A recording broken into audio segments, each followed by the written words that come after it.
আসসালামু আলাইকুম প্রিয় দর্শক, এই নিউজটা নিয়ে আমি অনেক হ্যাপি, আমি অনেক আনন্দিত। তার কারণ হলো, আপনারা জানেন যে বিগত সরকার চলে যাওয়ার পরে যে নতুন গভর্নমেন্ট আসলো, আমাদের প্রধান উপদেষ্টা ডক্টর ইউনূস সাহেবের নেতৃত্বে এই গভর্নমেন্ট আসার পর থেকে পরবর্তী নির্বাচনে রাষ্ট্রপতির অধিকার, প্রধানমন্ত্রীর অধিকার এবং বিচার ব্যবস্থা বিভিন্ন বিষয়াদি নিয়ে অনেক আলাপ আলোচনা হইলো। জানেন যে কতগুলো কমিশন করছে, কমিশনের প্রধান হইল ডক্টর আলী রিয়াজ সাহেব আছে। তো অনেক মিটিং হওয়ার পরে, অনেক আলাপ আলোচনার পরে এখন দলগুলা মোটামুটি একমত হয়েছে যে জুলাই সনদের জন্য একটা গণভোট হবে। গণভোটটা কিরকম হবে, যেমন সামনে যে ইলেকশনটা হবে ফেব্রুয়ারি মাসে, ওই দিনেই এই গণভোটটা হবে আর কি। এরকম একটা ব্যাপার নিয়ে সমস্ত রাজনৈতিক দলগুলা, প্রিয় দর্শক, এক মঞ্চে আইসা গেছে অলরেডি, আল্লাহ রহমত। তো এই ব্যাপারে নিয়ে এই নিউজটা, এবং আমি এই ব্যাপারে হ্যাপি। জুলাই সনদ বাস্তবায়নে গণভোটের পক্ষে সব দল, খুবই ভালো সংবাদ।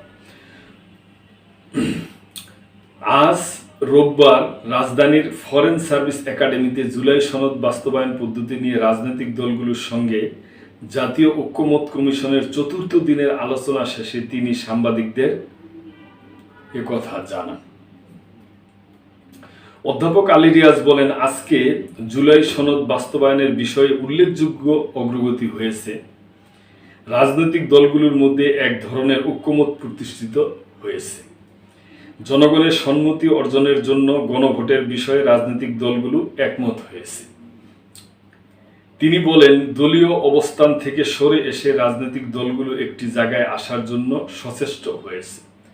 প্রিয় দর্শক, আমি মনে করি এটা খুবই ভালো হয়েছে। তার কারণ যে গণঅভ্যুত্থানটা যে হয়েছিল, এটার যে একটা স্বীকৃতি, জুলাই সনদের যে একটা স্বীকৃতি, এটার ব্যাপারে একদল এক কথা, একদল এটা বলছে, আরেক দল আরেকটা বলছে। এটা নিয়ে যে একটা ছিল, এখন ওনারা মোটামুটি একটা এক মঞ্চে আসছে যে এই ব্যাপারে, এই জুলাই সনদার ব্যাপারে এটা আইনে পরিবর্তন হইব না, কেমনি কি করব, এই ব্যাপারে জনগণ কি চায়, সেই জন্য একটা গণভোট, এটা খুবই ভালো একটা সিদ্ধান্ত হয়েছে। প্রিয় দর্শক, এই ব্যাপারে আপনাদের, আমি তো অত বিশেষজ্ঞ না, তাই আপনাদের যদি কোনো মূল্যবান মতামত থাকে তাহলে আপনারা অবশ্যই কমেন্ট করতে পারেন, এবং লাইক, শেয়ার, কমেন্ট করে, সাবস্ক্রাইব করে আমাদের মেম্বারশিপ নিয়ে আমাদের পাশেই থাকবেন।